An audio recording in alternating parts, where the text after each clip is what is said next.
जनाब 50 साल पुराना रिकॉर्ड क्या आज यानी कि 2 सितंबर को टूटना शुरू हो जाएगा।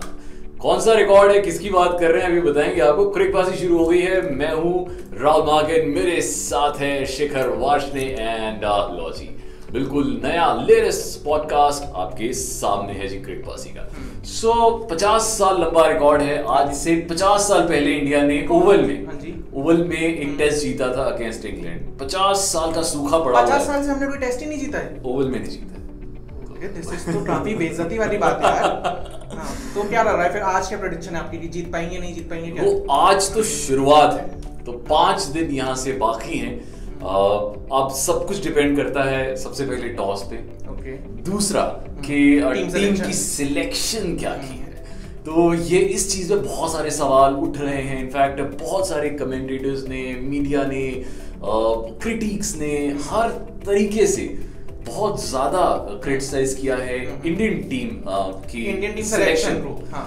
खासकर तो इसको लेके मुझे लगता है इस बार कुछ तो चेंजेस होंगे, क्योंकि इंडियन टीम हारी है।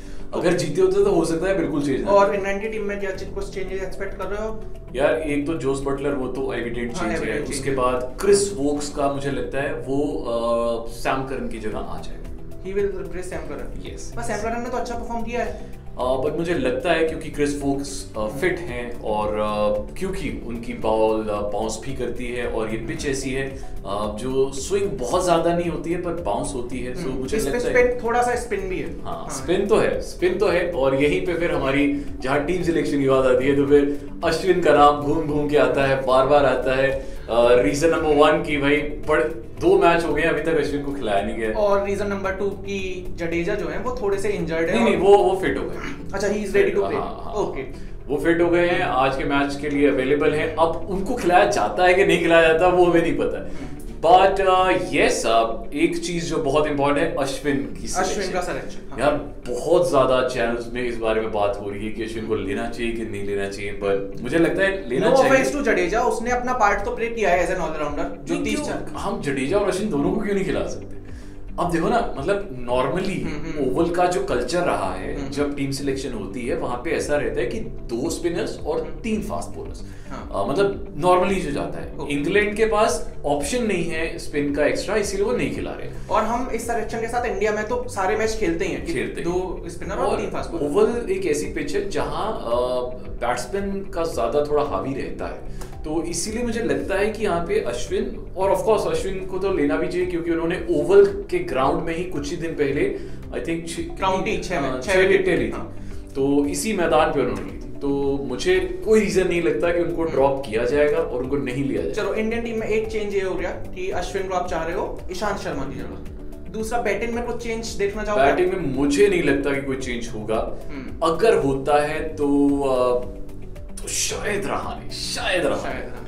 आपको लगता नहीं है? मैं चाहता ही हूं कि क्योंकि रहाणे परफॉर्म नहीं कर पा रहे हैं, इवन दो वो वाइस कैप्टन है, पर वो पोजीशन मैटर नहीं कर रही है, यहाँ पे रन मैटर कर रहे हैं। तो सूर्य कुमार यादव, क्योंकि एक तो वो ऑलरेडी 30 साल के हैं, कि उनका टेस्ट करियर अभी शुरू भी नहीं हुआ है 30 साल की उम्र पे आके भी, और जिस फॉर्म में वो आ रहे हैं, उन्होंने श्रीलंका में अच्छा परफॉर्म किया, उन्होंने आईपीएल में अच्छा परफॉर्म किया। तो अब मेरे को लग रहा है कि अगर अब टेस्ट में मौका दे दिया जाए तो काफी अच्छा परफॉर्म कर सकते हैं। और ज्यादा से ज्यादा क्या हो रहा, ना रहाणे चल रहे थे ना सूर्य कुमार यादव चल रहे, उससे ज्यादा क्या है? तो मतलब ये हमारे लिए वो समझ लीजिए विन विन सिचुएशन है कि अगर हम ले आते हैं सूर्य कुमार यादव को तो एक गैम्बल नहीं होगा, मतलब हमारे लिए अच्छा ही है। तो रहाणे को एक तरह से रेस्ट मिल जाएगा। और क्या मतलब आजकल जो हम टर्म यूज करते हैं, हम ये नहीं करते कि ड्रॉप कर दिया गया, हम कहते हैं रेस्ट कराया गया।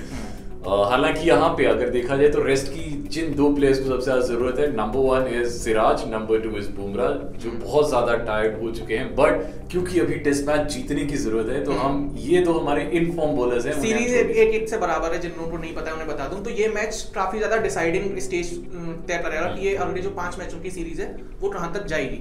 अब दूसरी बात आती है कि कौन कौन से प्लेयर्स हैं जिन पे फोकस होगा।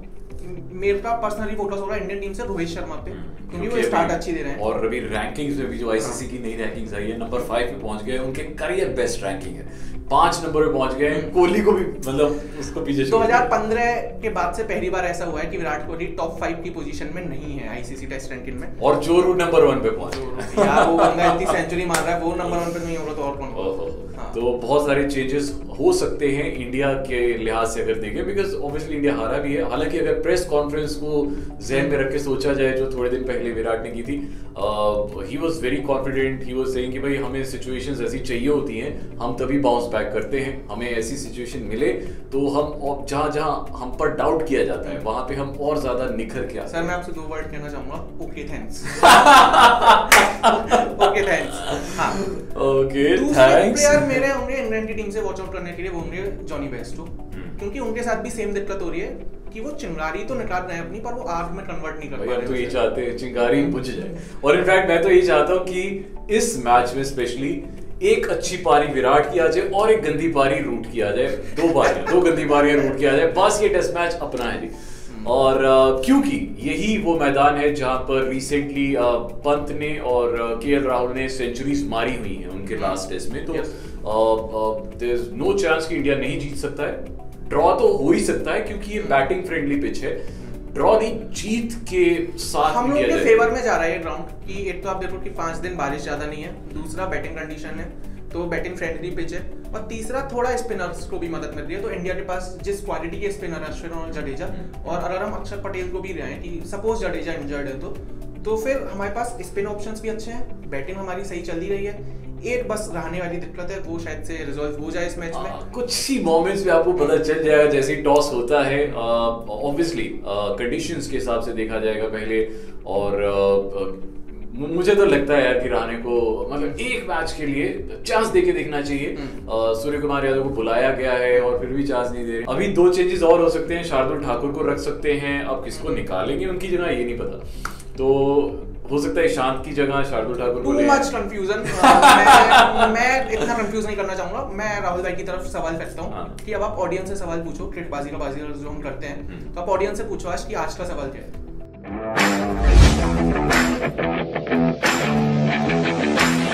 आज का क्रिकबाजी का बाजीगर का सवाल ये है, कौन सा एक टेस्ट प्लेयर ऐसा है जिसने सभी 9 टेस्ट प्लेइंग नेशंस के अगेंस्ट 5 यानी कि 5 विकेट्स का हॉल लिया है।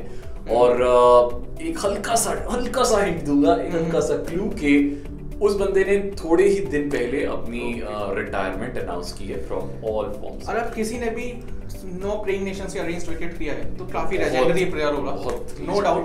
और अगर आपको नाम पता है तो नीचे अगर आप वीडियो देख रहे हो तो एचटी स्मार्ट क्लास के कमेंट सेक्शन में कमेंट कर दो। अगर आप ऑडियो पे सुन रहे हो तो HT smart class fever FM के Instagram, Facebook, Twitter, Clubhouse कहीं भी आके बता दो। बाकी भाई बंदे का नाम है राहुल मार्किन, @राहुल मार्किन 1 पे जाके उन्हें फॉलो कर लो, मुझे @_VR पे। थोड़ी देर में मैच शुरू होने वाला है, मैच खत्म होने के बाद हम लोग आपसे फिर मिलेंगे और फिर से हम क्रिकेटबाजी करेंगे।